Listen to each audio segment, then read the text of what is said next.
IKnoDomo here with Quentin Rashad, the artist, and we're gonna get a little bit more in the know with him and his music. So make sure you keep it locked right here. So, Quentin Rashad, let's start off with the basics. First off, if I asked you who is Quentin Rashad, how would you answer that? Who is Quentin Rashad? Quentin Rashad is a writer, singer, producer. Writer, singer, producer. From Durham, North Carolina. From Durham, North Carolina, who just got real relaxed and cool real Yes, fast. I feel calm. I grew up in Durham. My mom and dad were wedding singers. I went to Mount Zion Christian Church. I mean, I just grew up around music, so it was always inside of me to just make music. But I grew up around love songs, which is the weird part. I didn't listen to no type of hip hop. A lot of people come to me and be like, you know who this is and this? Like, I know a couple Public Enemy songs, but I really don't know a lot of, a lot Like of hip hop. hip-hop, But I okay. know I listened to a lot of gospel music growing up. A lot of wedding songs. Like, so cover songs and Cover songs. And Patti LaBelle, Will You Be There Forever? Yes, love. But I still end up making different type of music because you gather all of that anyway. Yeah. So that's It really all comes from. So what came first, singer, writer, producer? writing. Because Writing. I didn't know how to play piano, so I had to learn how to play, but I had to write a cappella music first. So Okay. we was in church doing a cappella, and then we was making, beats on the keyboard and stuff, but I wanted to make beats the whole time. Okay. But it was like in my mind, like, I want to make beats, but I couldn't do it right there, so I had to just chop it Get up started right there. somewhere Yeah, get else. started, yeah. Okay, so after you became a writer, that's how you got into production? Yeah, it's like I got into it because, which is the destiny part, like, when you really want to do something, it's always going to be there. Yeah. I was asking, hey, can you show me how to make beats? Can you show me how to make beats? Nobody was showing me. And I ended up dating this girl, and her like step pops was like, yo, you ever heard of Fruity Loops? And I was like, no. So I was 14, he brought me in there, boom, computer with his Fruity Loops. I didn't pay for it, he gave it to me. I was making beats ever since then. And it's just been going on. On What and kind on. of production are you using now? I might use. 'Cause I'm sure you've upgraded a little bit. Well, no, since then. no. It's crazy. Like I was using the keyboard I met this guy named Shaka. I was making beats on the keyboard. He was like, no more keyboard. So I had to stop the keyboard. Shut your whole dream down. Yeah, he did. So, and then from there, so right now I still use Fruity Loops. Okay. I use Reasons. I'm about to move on to Ableton. Yes, Ableton is a very great product. But you can never lose with analog live music. Yeah. And that's really, when the more money you make, the more control you have over stuff. But right now we have digital things we can use. But right now, like I'm pushing towards like actually doing a lot of live music, but just mix it in with everything that we're doing now. So coming from an actual church aspect, why do you use a lot more like live instruments? Like I know most producers that come from the church aspect, maybe let's say for example, a Gucci Mane's producer, Yeah. Beethoven. Okay. He came from the the Yeah. church aspect. So he's into live keyboards and drums and actual like full percussions. Like how is that for you?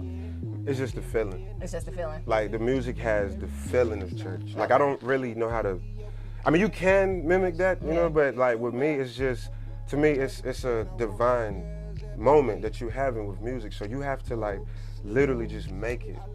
And when you're making it, you might, like literally, I didn't have a lot of instruments. A lot of producers I know got plugins for days. I Yeah. might have had 808s, some snares, synthesizers, and I'll make a track with like literally 4 instruments, but I will put the feeling into it, Okay. which comes in with the writing. Yeah. So it's all of that plays a role. But when you grow up in church, you notice that the best songs with them songs is just everybody. you Yeah, somewhere touch you. else. So the focus is I want to touch these people now. Okay. Yeah, that's it. Yeah. So let's get into more so of the music aspect. Okay. What most producers, like a lot of producers, kind of branch into the artistry type of realm. What was it for you that made you feel like, I want to, actually be the artist and not just the producer? And then I kind of don't, but right now I'm doing it because I didn't want to be. you're an doing it artist. because you can. You just trying to show off. No, like, no. What's It's up with you, man? it's literally because like you have to do it. Okay.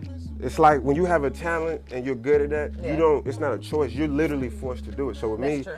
I was like making beats, but I had songs. And again, I met Shaka. Yeah. I'm like, yo, listen to these songs. Shout out to Shaka. Shaka, Playground Studios. But like, I literally was like, yo, listen to these songs. And he kind of helped me get there. Okay. Literally was like, yo, you should be an artist. Because at first I was like, no, I want to write. But then he started hearing like, yo, your voice, you got like I guess only I could connect with the songs. Yeah. Because I would like meet people like, yo, you want to sing a song? People like, I can't really feel this. Yeah. But then once I started putting it out, the artist just came out. Because I was singing my whole life, but the beats are so fun to make. Yeah. That I'd be like, I don't want to sing, but then it just formed. It's something that just happens.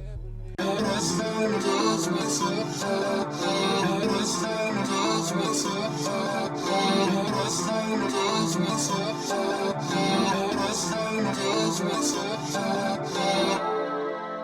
I'm loving your ways, I'm addicted to you. Girl, I'm loving your style, I'm addicted to you. Girl, I'm loving your walk, I'm addicted to you. It's clear that you kind of feel like you already found your sound and what your sound is, and you know, coming in and bringing other producers in, or maybe other artists who may, you know, veer off a little bit. Like, how does that affect you? I mean, with me, it's like, it's like I'm strange when it comes to working with people. I literally want to get to know them. Okay. So like, when anybody want to work with me, we literally got to hang out. We're going out to eat. We're going to go out. We're going to get messed up. I want to see you mad, cry. It's a pain. It's a picture.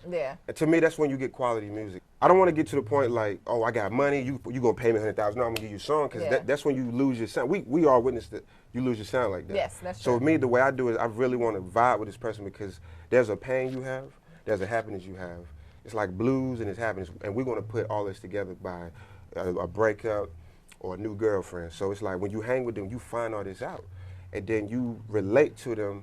And that's really my style. Like it's just relating to you by just getting to know you. Just the authenticity of the music. That's so dope, yo. A lot of people don't carry that character trait. I'll be totally honest with you, especially in this game. There's so many people who are really just out for the fame, so they're not really understanding like the authenticity of what really goes into real good music, and that's what makes a lasting artist. So, you know, you got some to go. Like, appreciate you got it, yo. I'll give you that. Meant to be. All right, let's get off of you now. Like, get over yourself.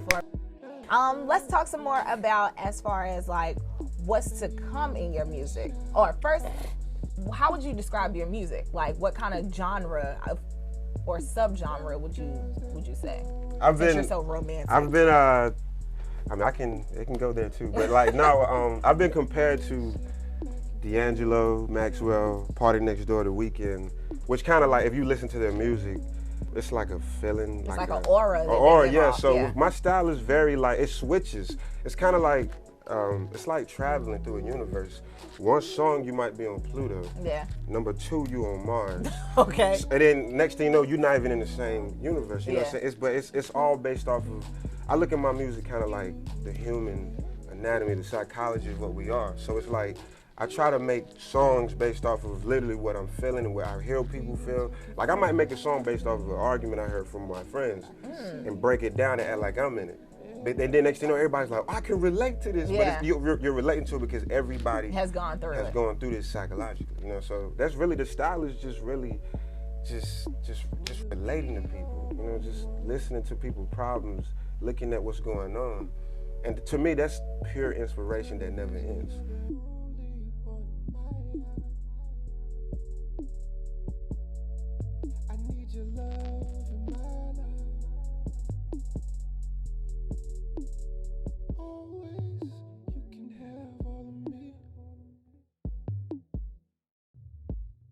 Baby,